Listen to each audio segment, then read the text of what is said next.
Okey, kita pun dah tahu kita nak mulakan bisnes. Tak ada duit, tak ada idea semua. Benda yang paling penting, kita mestilah kena kurangkan perbelanjaan yang tak perlu.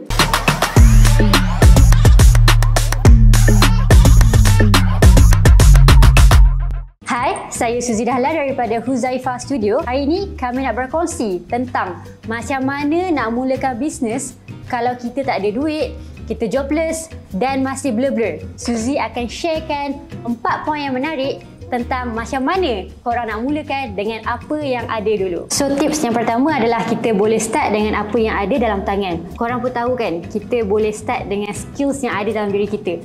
Mungkin korang tak sedar itu adalah minat korang. Tapi bila korang asah dan korang mula untuk share apa yang korang boleh buat dalam sosial media, confirm orang akan datang kat korang. Contohnya mungkin korang minat makeup ataupun korang tak sedar yang korang suka menulis, sedangkan skills copywriting adalah sangat diperlukan untuk zaman sekarang. Mungkin korang adalah fotografer yang suka ambil gambar lawa-lawa, tapi korang tak sedar yang itu adalah skills yang boleh dijual. So, pastikan korang gunakan sebaiknya. Kita pun tahu kan benda yang paling famous adalah jadi dropship dan sebagainya. Tapi saya nak tekankan kat sini, korang mesti dan at least lah mulakan dengan apa yang ada dalam tangan dulu. Tips yang kedua, okey, kita pun dah tahu kita nak mulakan bisnes. Tak ada duit, tak ada idea semua. Benda yang paling penting, kita mestilah kena kurangkan perbelanjaan yang tak perlu. Contohnya macam sebelum ni, kita adalah seorang yang suka pergi kafe-kafe hipster. So kalau boleh, lepas ni kita kurangkan sebab apa? Kita nak utamakan kita punya passion, kita nak utamakan kita punya career dulu. Tips yang ketiga, benda yang paling sangat best dan kalau korang boleh utilize dengan terbaik, memang korang akan grow paling laju,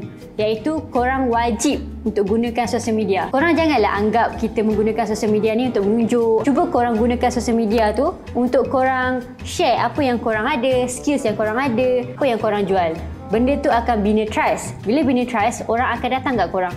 Tapi untuk grow social media awal-awal, korang kena faham, baru post hari ni terus ramai orang like, ramai orang komen nak beli. Tak, bukan macam tu. Kena ada fasa dia, korang kena trust the process. Semua tu boleh belajar. Korang pun sedia maklum, Huzaifah sendiri pun ada share konten-konten menarik dalam Instagram. Kemudian kita ada cikgu-cikgu marketing yang makin banyak sekarang ni, iaitu contohnya macam Dr. Azizan, Sifu Bets, kita ada Beyond Success. Gunakan platform tersebut untuk korang belajar dan growkan bisnes korang. Tak perlukan modal pun, betul tak? Dan poin yang terakhir korang boleh buat adalah korang dah boleh start share apa yang korang dah mulakan dekat sosial media. Bila sebut tentang share ni, bukanlah kita bermaksud nak poyo-poyo yang kita ni lebih hebat daripada orang lain ataupun nak menunjuk. No.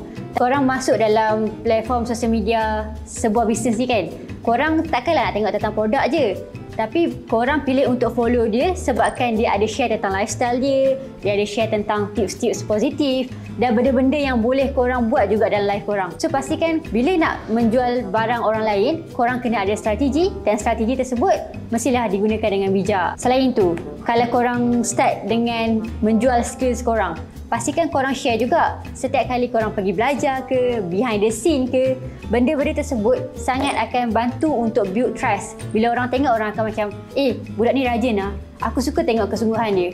Kadang orang membeli dengan kita bukan sebabkan produk kita pun, tapi diorang suka dengan cara kita, determination kita. So benda-benda tu sangat membantu untuk buildkan kita punya klien yang pertama, customer yang pertama. So bila dah ada customer yang pertama, confirm korang akan lagi semangat untuk teruskan bisnes yang lain. Hopefully 4 poin yang Suzy share tadi dapat memberikan manfaat. Korang jangan tunggu, just start je dan percaya dengan result. Sebab orang yang berusaha confirm akan ada rezeki je. Jumpa lagi.